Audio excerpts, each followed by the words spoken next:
Si tu penses que plus dur égale mieux, il y a de fortes chances que tu t'entraînes trop dur, mais aussi pas assez à certains moments. Oui, c'est possible.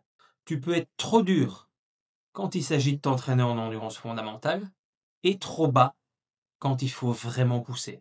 Résultat, tu es toujours entre deux eaux et tu progresses moins vite que tu ne le pourrais.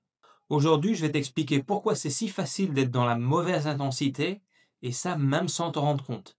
Et surtout, comment calibrer tes zones pour tirer le meilleur de chaque séance.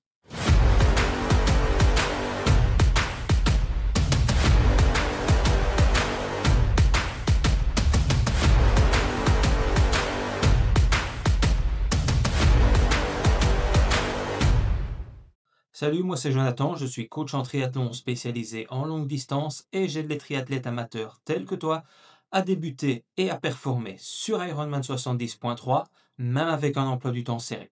Et à ce propos, je t'ai créé une mini-formation pour comprendre les zones d'entraînement et les calibrer intelligemment. Elle est disponible en lien en description de cette vidéo. Pour moi, la zone grise, ça n'est pas juste la zone d'intensité qui se situe entre tes deux seuils physiologiques et qu'il faudrait à tout prix éviter. Pour moi, c'est plus le fait de s'entraîner à l'aveugle, consciemment ou non. C'est quand tu n'as pas calibré tes zones d'entraînement précisément, ou que tu fais référence à un test qui date d'il y a plus de 6 mois, ou encore tu te bases sur des formules approximatives. Je te donne un exemple.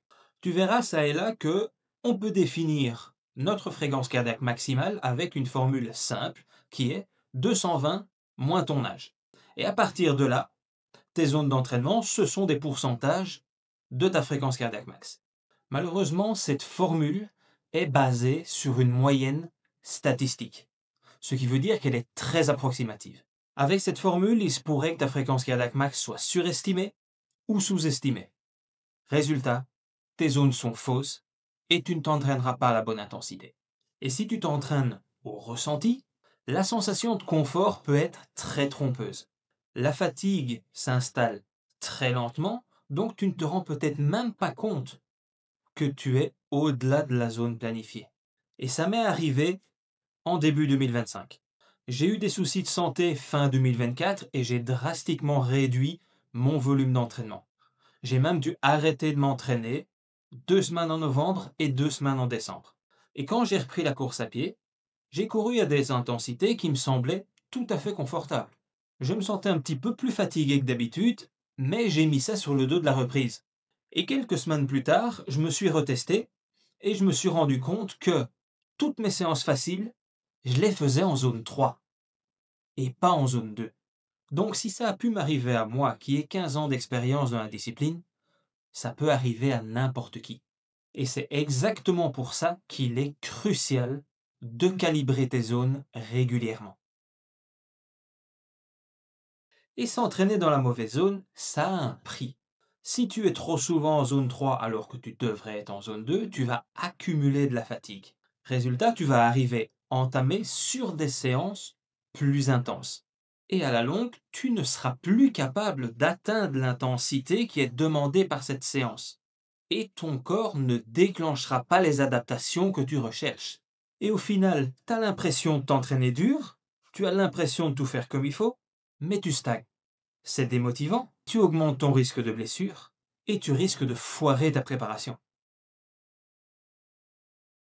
La solution, ça n'est pas d'arrêter de t'entraîner dur, mais de t'entraîner dur quand il le faut, parce que chaque intensité a son intérêt. Les zones d'intensité basse, c'est ta base. Ça construit ton moteur, ça t'aide à récupérer et ça te permet d'accumuler du volume. Les zones intermédiaires, c'est ton spécifique course. C'est de l'endurance un peu plus intense. C'est hyper important à certains moments de ta préparation et en quantité maîtrisée.